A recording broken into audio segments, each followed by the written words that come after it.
Comment reconnaître une insuffisance cardiaque? Quels sont les signes, quels sont les symptômes qu'une personne atteinte d'insuffisance cardiaque va présenter? Bien avant, il faudrait savoir que l'insuffisance cardiaque est une condition où le cœur n'arrive plus à battre correctement, n'arrive plus à pomper le sang correctement pour pouvoir subvenir aux besoins de l'organisme. Le premier symptôme et le plus important, c'est l'essoufflement ou dyspnée. L'essoufflement, dans ce cas, a un caractère progressif. Je vous donne un exemple.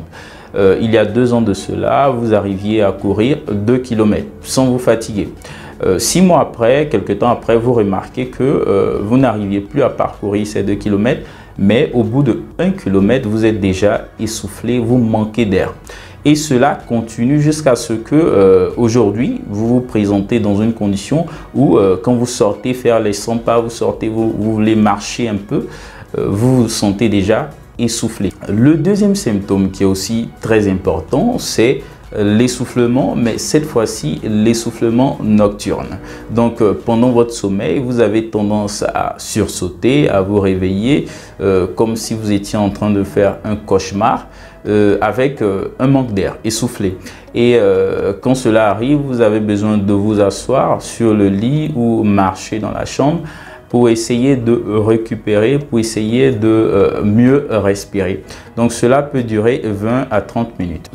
Le troisième symptôme, c'est la toux nocturne. Donc, pendant que vous vous couchez, le sang a tendance à s'accumuler au niveau des poumons, ce qui va irriter les voies respiratoires, causant ici cette toux nocturne. Le quatrième symptôme, aussi très important, c'est la tachycardie. Comme je vous ai dit au début de cette vidéo, l'insuffisance cardiaque, c'est une condition où le cœur n'arrive plus à battre, n'arrive plus à pomper le sang comme il faudrait pour subvenir aux besoins, voilà, de l'organisme. Donc, quand cela arrive, l'organisme essaie d'activer certains mécanismes qui vont accélérer les battements cardiaques, qui vont augmenter la fréquence cardiaque. Et cela dans le but d'essayer de compenser. Voilà. Mais cette compensation est transitoire.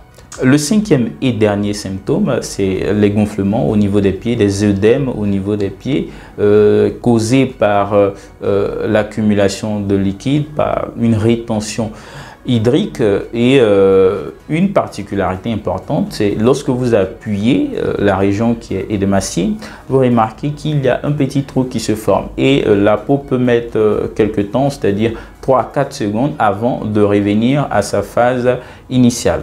Si vous suspectez que vous avez une insuffisance cardiaque ou l'un de vos proches a une insuffisance cardiaque, rendez-vous à l'hôpital. C'est l'objectif de ces vidéos que je fais, c'est justement de vous orienter pour que vous puissiez aller à l'hôpital dès le début des symptômes. Voilà.